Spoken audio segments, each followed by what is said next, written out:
Welcome to the Girls for Greatness podcast. This is your host, Delia Perry. You are listening into episode number 147 today with my friend Yiema John. I'm so excited to have Yiema back.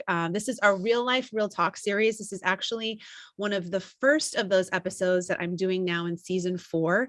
And just to give you guys a little bit of backstory as to how I met Yiema. Yiema actually was a guest on episode number 47. I had to go back and reference that today. It was called Living a Life of Wholeness. So what are the coincidences, Yiema? 147 and 47. Anyway, I think that's really cool. So it was divine and meant to be, I guess. So I met Yiema, or I should say I first saw her at an event that I went to in the Columbus area. And she was a speaker on stage at I believe it was, I don't remember the name of it, Yiema, but it was a women's empowerment event. I remember that. And, is that what, okay. Yeah. And she just did an amazing job. I loved her story. I loved what she had to say. And so I kind of reached out to her through social media and we had some conversations, and then she was on my podcast, and the rest is kind of history. And I just decided to kind of reconnect with her.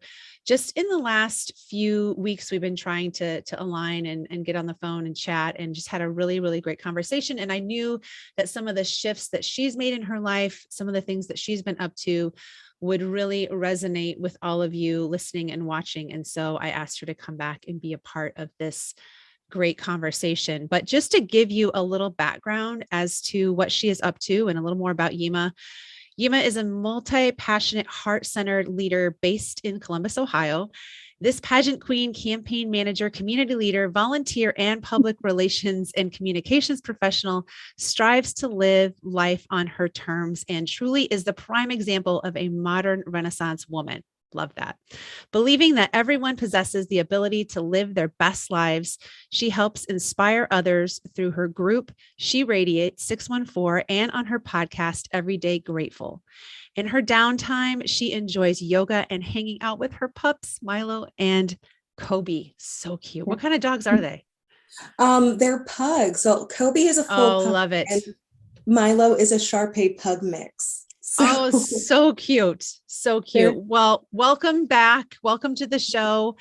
I know I kind of just covered a little bit about all the amazing things you're up to, but tell us maybe a little about, just maybe in a nutshell. I know we'll dive into different things, but just your journey from when you were on the episode before, I know we kind of focused in on what you were doing with She Radiates, and just, you told your backstory as to, why you got into what you were doing with that, but just maybe a little about where you've come from since then and where you're going. It's a world of difference, honestly. And I realized that when we had spoken earlier, when we had reconnected, the girl I was in 2019, when we had last spoke, she's in retirement at best. And fortunately, there's been a lot of growth there. So in the span of 2 years, I left a very toxic work environment, started freelancing, did all this contract work. I bought a home, a condo specifically. I got out of a pretty negative dating environment, if you will. And I managed a campaign. I competed in pageants. I just started living a healthier life. I gave up drinking this year, and, I'm trying to get back into a good financial situation, paying off debts. And most importantly, and this is the thing I'm most proud of, I started therapy as well. So yeah, it has been, complete 180 from where I was back in 2019. Sure. That's amazing. Those are some huge life changes. Significant. Yeah. I'm curious what kind of sent you in that direction of wanting to, I know you mentioned your job. First of all, getting out of a toxic environment, I'm sure was key in kind of setting you up to do some of those other things that you have accomplished, but I'm curious, maybe was there like a moment or just something that you had been thinking about where you're like, I have got to make some changes. I don't like where I'm headed, or I don't like, the person I'm becoming or who I am. I'm just curious for you, what some of that dialogue was in your head. Well, I have to give all the credit to Girls for Greatness, to you. I would say my participation in that women's empowerment event Mm, was truly the catalyst of my own evolution, I would say. mm, Because, and this is why I really think it's great for people to put themselves in situations that seem slightly uncomfortable, almost like you're putting on shoes that you're just a little too small for, like shoes that are just a mm, little too big, right? And you grow into it. You grow in that area. Because up until that point, corporate life, at least where I was in that moment, I mean, working for a major Fortune 500 company, a big retailer, and I was living downtown, living with my ex at that time. And at that time, everything on paper seemed perfect. Like, oh, yeah, like this is goals. This is great. But I just didn't feel very comfortable with it. I couldn't figure out why I wasn't happy. And more importantly, I couldn't figure out why people around me weren't as invested in my happiness, mm. if that makes any sense. Yeah. And I would say that participating in that event and speaking on stage and sharing my truth and hopefully inspiring others, that really opened my eyes to, oh, so this could be my life. I could make a career out of this. I could do this regularly. Like it's Mm. not just a one and done type of thing. And then when I did the episode with you, it really kind of solidified that. And I remember sharing, and this was something that you had brought up in the first podcast, is passion over position. Mm-hmm. And the idea that, following your passion, following that thing that really sparks that energy, that life in you, should take priority over the positions that you take. Mm. And I think that that was really the catalyst for that switch in my life. That's really cool. That's Yeah. really cool. That's amazing. Um, I could definitely see that. So you kind of just decided that, I kind of want to focus in on this area of, being an influencer, being able to inspire others. Was it an immediate thing that you did with your job, or was it like you kind of had to phase yourself out of that and then move into what you were doing now? Well, I'm going to be completely honest with you guys. I got fired. So Gotcha. there was all right. So, and here's the thing about it. And the funny thing is, I was speaking to someone earlier this year for another engagement. Mm-hmm. And one of the things that he said, he listed off 4 things that you need to do like throughout your adulthood to really get you like sturdy. And he said, one of those things is being fired. And I was like, okay, check mark, got that.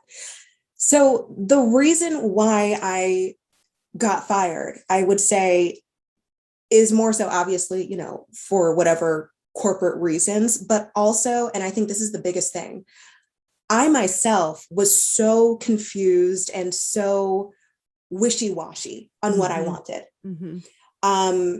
And word to the wise, as someone who has been through it, you will hurt yourself more with your indecisiveness than you ever will by just going for certain things. Mm.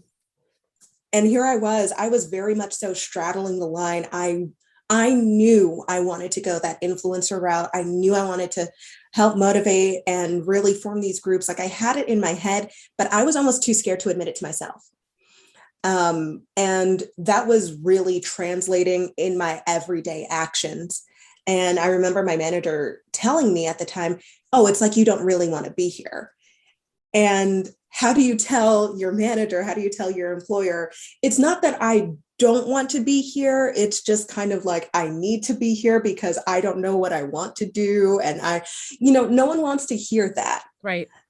So honestly, in hindsight, I would say that the act of my being fired, at that time, 29-year-old me, or 28, about to be 29-year-old me, thought that was the absolute worst thing in the world. If you would have told me then that, oh yeah, not only are you going to survive, but you're going to thrive and you're really going to find what works for you. I thought it was as good as a death sentence. I thought it was a failure. I thought I wouldn't bounce back from that. I thought the absolute worst case of thing. And what's worse is I thought of it as a judgment on my character. Sure. And I think a lot of people do that, especially when you're young and you're still trying to figure yourself out. And more importantly, like, you don't have that direct feedback or anything. You don't have anybody coaching you along, unless you hire a coach or something like that. And it was very difficult for me at that time. And I felt very insecure, and my life reflected that insecurity. Sure. So the ending of my time there was an act of grace, not, you know what I mean? It was absolutely an act of grace. I was totally fine, like more than fine, because then I ended up freelancing, which worked better with my own schedule and with my own work style. I met so many amazing people, got to work with amazing clients and things I'm passionate about, with small business owners, with nonprofit organizations. And I got contracts with corporates too, like corporate entities as well. And it worked. Like it ended up working out for the better for me, at least. So yeah, that's amazing. Yeah. I mean, I think your perspective on it, obviously, on the other side is great. I understand anybody that would be in that position, I think, who would be fired or let go from a job. And many of you listening, I know I've been in that situation that, it's really hard to not take it personally. It's really hard not to let that destroy you and send you in a downward spiral. And even if, though, you might feel like even if you did that for a time, you got yourself out of it and you moved forward, and then you found the silver lining, so to speak, and figured out, well, I am much better off because I can now do these other things, or I've been given these other opportunities. It's like, that saying of when, one door shuts, something else is, opening for you on the other side. And, so you moved into something else, and tell me about that journey and what that's taught you. I mean, I know you were a campaign manager, which we talked a lot about when we chatted, and then your pageants that you've done, and just your lifestyle changes, and maybe just a little about how all of that has come together to really, mold you into this person that's, I think definitely, inspiring, and just has a good mindset around what's really important and what isn't. Yeah. Well, for me, at least, it was really easy to find the silver lining because, again, this thing that I had built up in my head to be the worst possible thing that can happen to a young adult, it happened. And several things happened, not just, the being let go from this job that I was committed. That's another thing. I was committed. I thought, oh, this is going to be the place I retire from. I want to be here for 20 years of my life. And then I actually got into it and I was like, this is sucking my soul. Yeah. And not just that, but behind the scenes, also going on while all of this was happening, was my relationship of 2.5 years, almost 3 years with my live-in boyfriend ended abruptly. It ended in December of 2018, like maybe 2 weeks before my 28th birthday.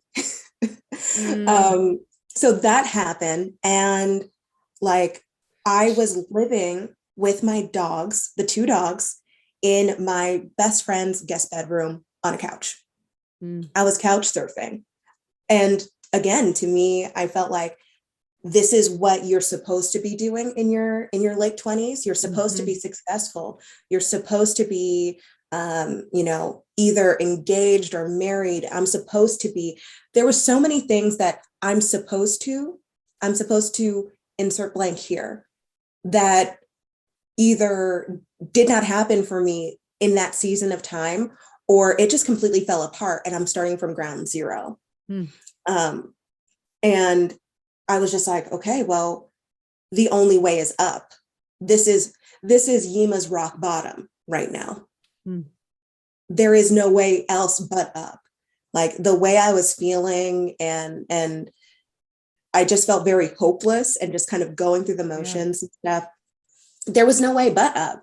So, you know, I started doing the freelance work, and I took that time because I never took a gap year in school. That's another thing. So I'm a pretty high achiever type person, very, very high on the achievement end of things. And I never had a break ever. So I said, you know what, let me just enjoy the free time. Let me see friends. Let me, you know, like I did a road trip. I went back home. I visited family. Like I did all of those things that I couldn't do to ground myself. And then I gave myself a hard deadline because I respond well to those. And I said, okay, well, we start over on this day and we just go for it. And, you know, when you've had failure, you are probably, when you've experienced it, I think when it's still fresh in your head, that is the best time to try other things, you know, if your situation allows for it. Because I felt fearless. Like my mind state, I just felt like, well, the worst has already happened. I was living on my friend's couch. I barely had, I think maybe I had $300 in my bank account at the time. Like I only had a weekend bag worth of clothes with me. Like I'm about to be fired from my job. Like this is probably the worst. This is probably the most destructive moment of my life. So why not at least put up a fight? Let me do these things, because what's the worst that can happen? I'm back on a couch.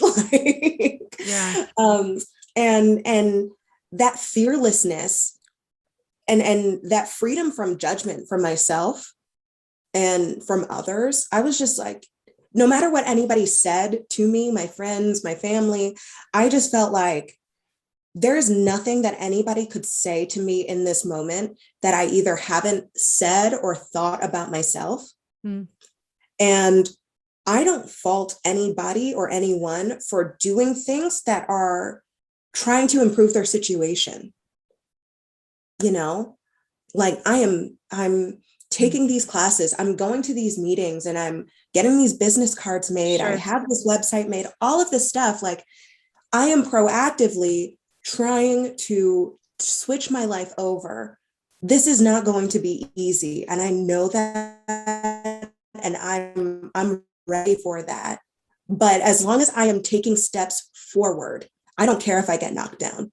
And that was the type of freedom that I think, starting with that moment, that came with it, you know?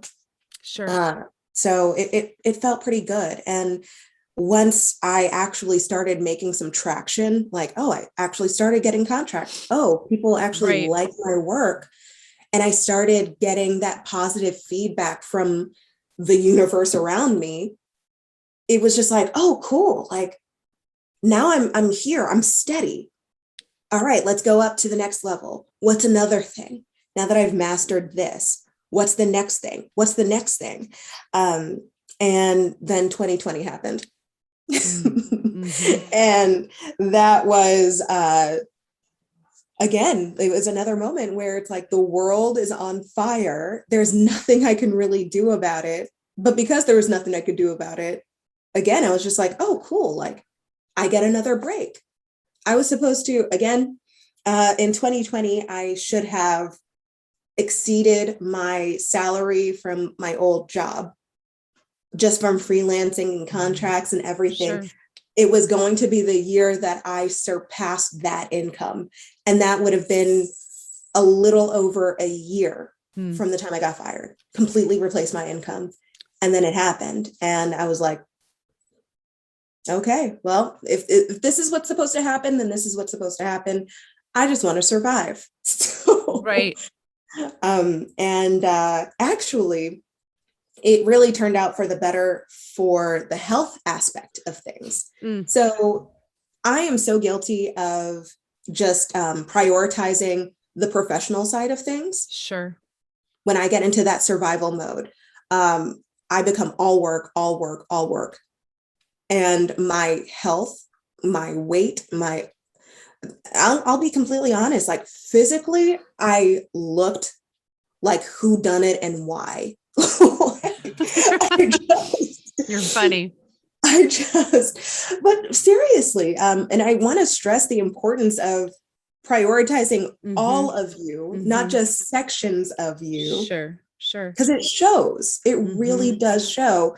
And also, speaking of funny situations, in June of 2020, I walked into an armed robbery in the area. Oh my gosh. Yes.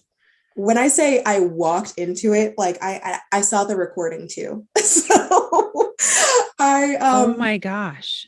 Yes. So you're familiar with Easton Town? Yeah. So I had gone to a gas station nearby. For whatever reason, with all the Starbucks in the world, I said, I'm going to get my iced coffee from this UDF. So oh my gosh. I walk in. So, I walk in, all I had was like my card, like my actual card and my car keys. That was it. So I walk in without a care. And I just see, to me, I see a guy and he's wearing a mask, as all of us were in 2020. And I see him interacting with the young sales clerk, and that's it. I make it all the way through. Like, I walk past this situation, go to the cups, put ice in my cup. I'm putting in the iced coffee, and then I actually hear what's going on. And he's saying, give me the Newports, give me the Newports. He shook him down for a pack of Newports. Oh my gosh. And because I walked in, he said, and the boy came up to me, he was only about 19. He said, I'm so grateful that you walked in because I thought he was going to kill me. And I was like, oh my gosh, like it was a goofy situation. Wow. And this is what you never know what you're about to get into or who you're saving or anything like that. Because he did have a gun on him. And I saw that, and like the cashier made eye contact with me. And I think that because, there's a third party. Right. I'm going to have to, who knows. Right. So I see this. I said nothing. I didn't scream. I didn't anything. I put the stuff down and I walked out, and other people were walking in, and I said, there's a robbery in progress. And I think that they thought I was kidding. So other people were walking in as this is going on. Oh my gosh. Yes. So he took the Newports only. He didn't harm anybody. No one was hurt, thank God. And the police came, and I had to get interviewed and everything. And the detective was just saying how, this could have been a really bad situation because there's been a spike and all this stuff. And I think because of that, I became very aware of, wow, if this went completely left and something did happen to me, what would I have to say for what I've done so far? So again, it's that, that fearlessness. Now this is this is almost a worst case scenario. Nobody wants to walk in on that kind of stuff. But it really was the catalyst for me to get back into my health and get back into my fitness. So from that point on, I tried to work out every day for 90 days straight. I only made it to day 88, and then I ended up getting COVID. So then that broke my streak and everything. But I started prioritizing my health, and then fast forward to early 2021, I mean, and then I made the decision to stop drinking. So when I remove and kind of like scale back and look at all of the situation and how all of it served a greater purpose, it's just, you can't help but feel grateful, but also you can't help but to keep on going. Yep. And I'm the type of person who, what good is an awesome story if I'm not sharing it? Yeah. Yeah. Yeah, that's so true. That's so true. I think, you bring up a good point just about how that made you question, where you were at and where you were headed and what your life, looked like at that point, and if you had accomplished what you wanted to. And it kind of goes, along with the topic that I often address here, which is, asking yourself the question of what you really want your life to look like. Yeah. And I think I maybe even had mentioned that maybe just in this last previous episode that's airing, but, really honing in on that, but also, I think, and we talked about this when we talked a couple of weeks ago. I think there's a lot of times in life where we think if we fix a certain part of ourselves or change a habit or, address something that we've been avoiding or get out of a relationship or change a habit or whatever it is, that everything is going to then magically come together for us, or then we're going to be happier or truly happy. It's like we play this, if I do, or if this, then that, and we kind of, had chuckled about that because you had said that kind of, have had those same thoughts, especially around some of the things that you've accomplished and done. And believe me, I mean, I have thought the same way. I mean, even sometimes, which is ridiculous, but even sometimes I know as it relates to my faith, I can even go there and think, oh gosh, well, if I do this or I change or I work on this, then, God's going to bless me to have, blah, blah, blah, blah, blah. And I'll be, a better this or a better that if I, but it doesn't work that way. And I think, one of the hardest things in life is to love yourself in the process, to love yourself for where you're at in the moment, realizing that you have value and worth as a human being because you're here and you are created to be here for a purpose and a reason. And it's not based on you getting everything right or you getting everything together or you having everything, figured out in your life. And I'm curious for you, like how that has, resonated with you and what you have discovered about yourself through that whole process, even with the changes that you've made, the positive changes that you've made. I would say that when it comes to actually stepping away from conditional living, it's like somewhere between conditional and transactional, and I think that we do that because we want to make sense of the world around us. It's a very uncomfortable feeling to say or to understand and really get down deep, like in your soul, like, hey, you could, quote unquote, do all the right things and not get this result.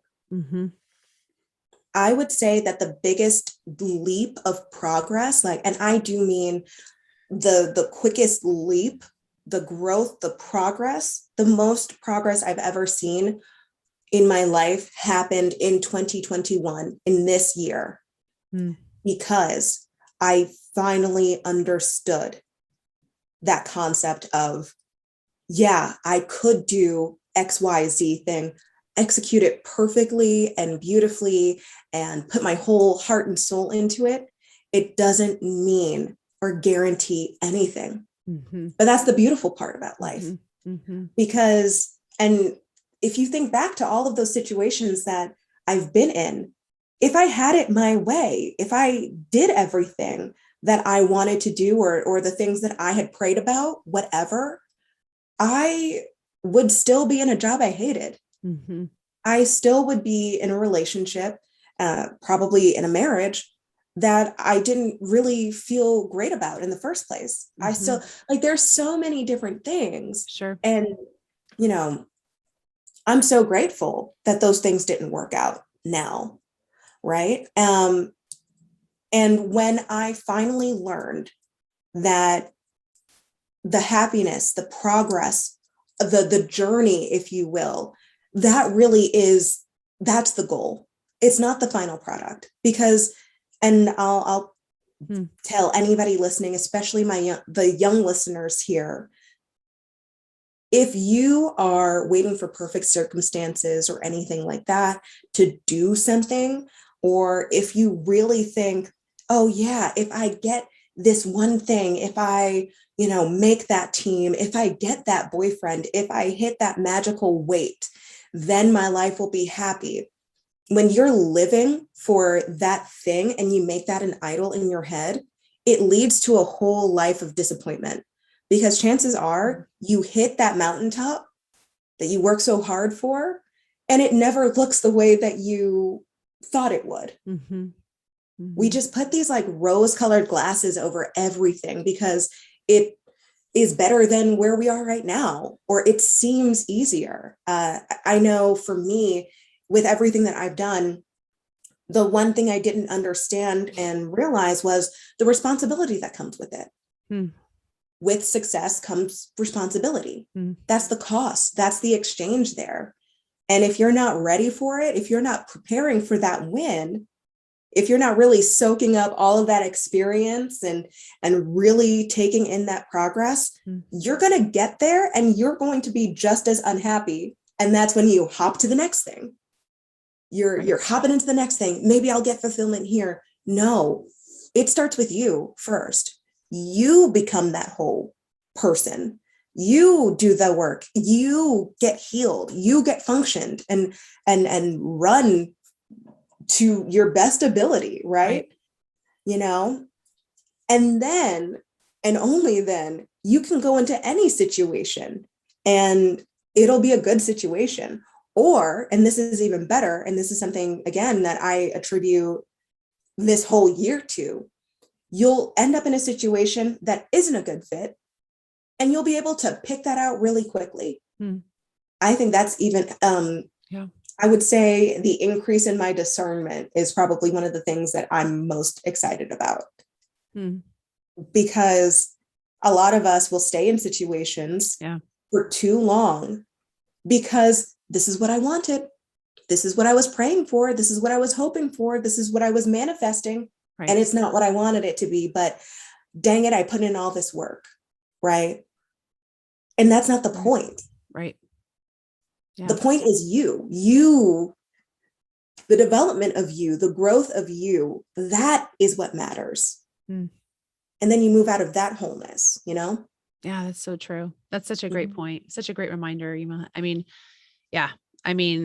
It's almost like the reminder of, we're allowed to change our minds. And I think sometimes when we get so fixated on something, we think, well, when I get to this point, like you just said, I'll have arrived, I'll have figured it out. I'll have, and you're so right. I mean, the journey is really what it's about. And I feel like I mentioned Mel Robbins on here all the time, but I just finished her High Five Habit book. Yes. And, she talks so much in that book about celebrating yourself in life, celebrating along the way. And it's really about being your own biggest cheerleader, not waiting for perfect circumstances or your life to be all together, or for you to, have every detail of your life in place to, be able to look in the mirror and say, I'm worthy of being celebrated because of who I am right now, not when I achieve such and such. And I, will be the first person to admit that I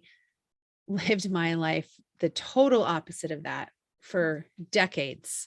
And, it's taken a long time for me to really, I think, come to that understanding. And I encourage anybody that's listening to really, take a look into that book. It's a great book, but, to adopt more of that mentality of not waiting, like you said, for perfect circumstances. Yeah. Because honestly, there's always going to be something. And it's so funny to me how, again, we throw on those rose-colored glasses when we're looking at other people's situations. You know, Yeah. we really idolize that marriage or that relationship. We really idolize that entrepreneur who seems super successful, or this person who's driving this super nice car, or that Instagrammer who is talking about their beautifully, perfectly decorated home.